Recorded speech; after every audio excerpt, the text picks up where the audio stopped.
For our next case study of how to use greedy algorithms, we're going to turn to the application domain of scheduling. That is, how do you schedule jobs on shared resources in order to accomplish some objective. So the domain of scheduling, there's lots of different applications of greedy algorithms. We'll see two in this course. We'll start for today just with the following simple scenario. So we'll assume for today that there's just one shared resource. This resource could represent any number of things. For concreteness, you can think of it as a computer processor. And then there's a lot of different things that got to get done. So for example, there's a lot of processes that have to be handled by this processor. And the algorithmic question we're going to study is, in what order should we sequence these jobs? Which one should we do first? Which one should we do second? And so on, all the way up to which one should we do last. So obviously, to answer this question, we need to pin down the mathematical model a little bit more precisely. And let's start with just, what are the characteristics of jobs? What information do we have that might lead us to prefer one job over another? Well, for this problem, we're going to assume that each job comes with two known parameters. So first of all, a job J has what we're going to call a weight W sub J. That's a non-negative real number. And you should think of the weight of a job as quantifying its importance. That is, jobs with a higher weight in some sense deserve to be processed earlier than those with a lower weight. And secondly, each job J is going to come with a non-negative length L sub J. Now, depending on the application, you may or may not have a good estimate of how long jobs are going to take, but for today, to keep things simple, let's assume that we know what the length of every job is, and that's L sub J. It's part of the input to our problem.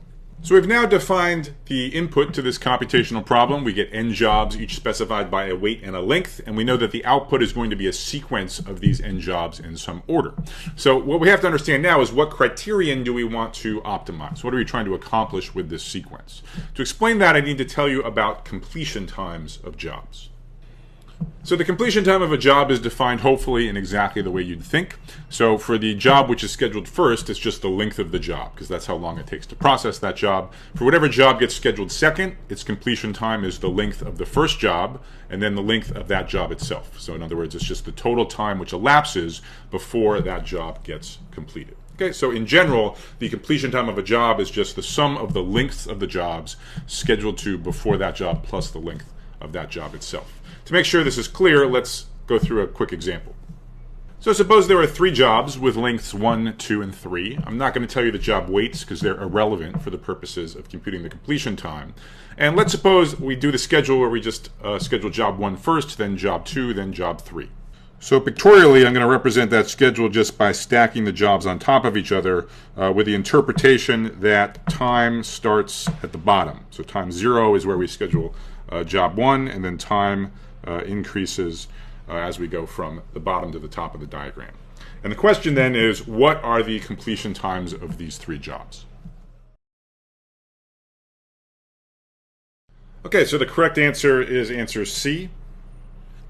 So for the first job, it gets scheduled first, so it's very happy, and it just takes 1 unit of time to complete, so its completion time is 1. The second job, well, it has to wait for the first job to complete, so 1 unit of time elapses, and then it itself has to complete, so that's 2 more units, so that gives it a completion time of 3. For the third job, it has to wait for the first 2 to complete, so that adds 3 to the clock, and then plus it takes 3 units of time for a total of 6. So that's the definition of job completion times. In some sense, we obviously want completion times to be as small as possible. But it's not so simple. In any given schedule, the jobs that are early on are going to have small completion times, and the jobs toward the end are going to have big completion times. So inevitably, we're going to have to trading off the completion times between different jobs. What is the optimal way to do that? Well, that depends on our objective function, and in scheduling there's many different objective functions you might want to use.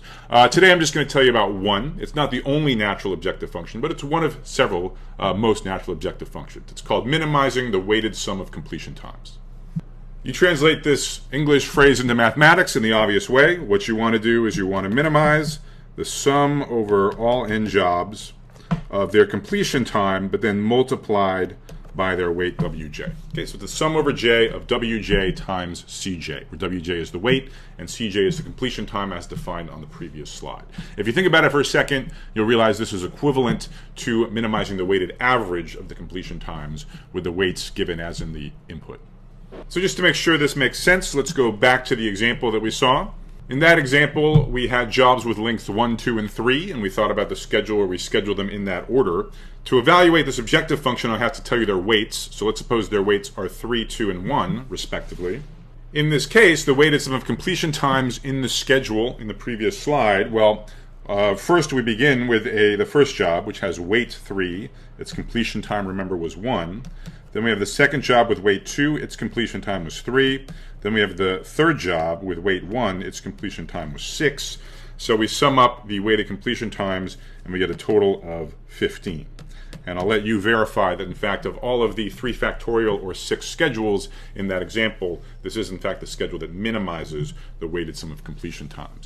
And the algorithmic question we're going to study next is, how do we do this in general? Given arbitrary input, n jobs, weights, and lengths, what is the sequence that minimizes the sum over all n factorial sequences you might consider?